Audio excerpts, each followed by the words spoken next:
Hello YouTube, got Jacob Foza here with another how-to. This time we'll show you the proper way to change an outlet. So today we got an outlet that's not working. So as always, you want to lay out all the stuff you're going to need for your job, your 10-in-1, pair of needle nose, your trimmers, and the new outlets. But just like anything, working with power, the first thing you're going to want to do is cut the power so you don't shock yourself. All right. So you always want to hope that they're going to have these labeled in some way, which they are, even though it's upside down for some reason. But it's saying that the lights are 9 and 10. Just to be safe, I'm actually going to kill power to the whole unit. That way we don't have to worry about getting shocked or something while we're doing this. All right, so first thing you're going to want to do on this is pop out the old faceplates and pull out the outlet so we can see what we're working with. Sometimes, especially if you work in the field like we do, these things have been painted about 50 times. So you can see where the paint's built up all along the side.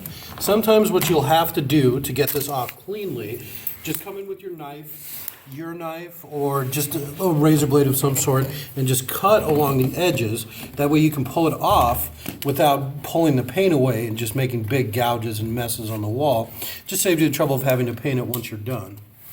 All right, so we got our old outlet. You can see how poorly this is put in here. That's probably why it broke, just from it being repeatedly moved back and forth. So we'll take out the old outlet.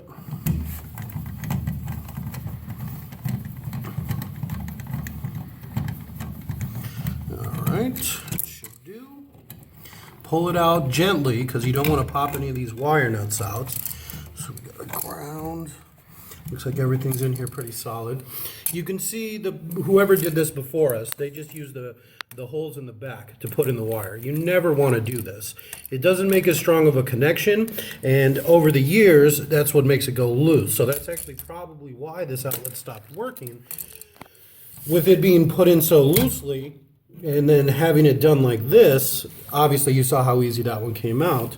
So you never want to do that. Take out the ground wire. This is a very important one. You want to make sure your ground's always connected. And there we go. All right, so we had to cut one of them down. The other one obviously just pulled out so easy.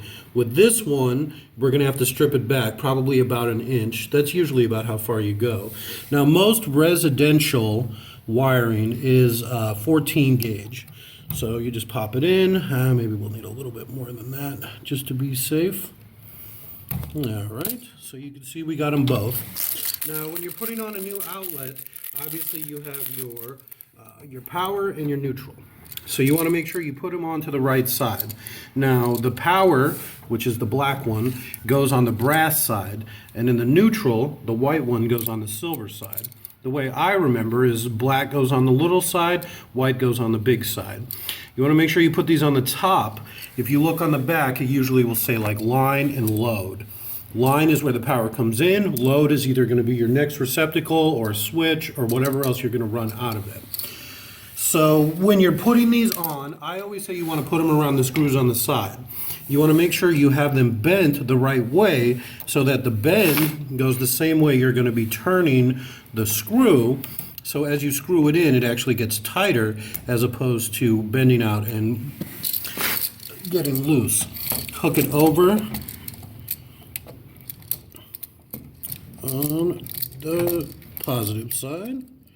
All right, we got a good nice fit. Screw it in. That's why we bent it up.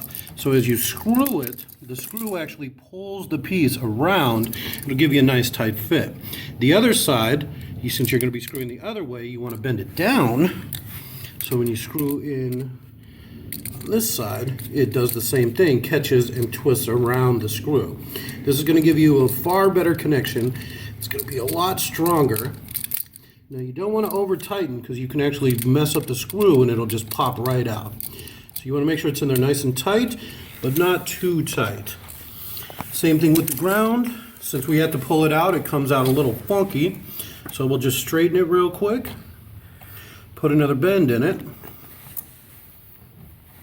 Put it around the side. And we're good to go. Tighten that bad boy up.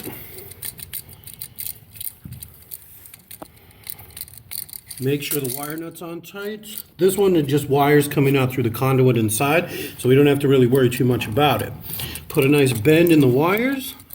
That way you can just fit it back in and not have to worry about the wires getting crimped or anything too bad. Now we'll just screw this back in, tighten it up, and we'll be good to go. Don't over tighten one. Get it in about halfway so it's good and threaded. Then do the bottom one.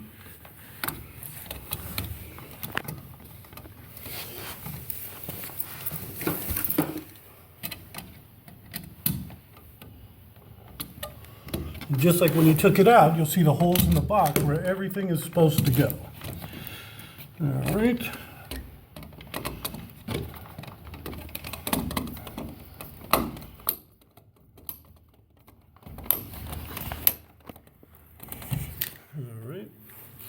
Make sure the wires are in there properly, so we don't want the outlet coming out crooked like it was last time. Now with this, there's no need to over tighten, but you do want to get it in there securely. Just like I showed you with the last one we took out, it wasn't in there tight enough. When the outlet has too much give, that's how things actually get messed up. So put it all the way, make sure it's in there straight. Loosen this back one up so we can straighten it a little bit. That looks pretty good. All right. Put the faceplate back on. You see it lines up with all the marks that were there before. Tighten the faceplate. Don't do this one too tight because you can actually snap the plastic. And there you go. All right, so just like anything else we do, we have to test it to make sure that everything works properly before we can actually say we're done. So we'll come back to the box, we'll get all the power back on, and then we'll go test the outlet. Now that we've gotten it put back together, we got the power turned on, we can test it to make sure it works. One of the things I like to do as part of the finishing is I'll come in and I'll make sure that all the screws are going straight up and down. I think it just makes it look a lot better. I actually will do this for an entire unit. So I mean, you're talking 20 or 30 receptacles, switches, what have you. Every single one, I'll put the screws straight up and down. So now we get our outlet tester, pop the bad boy in. And as you can see, it lights up. It's working perfectly. So we're good to go.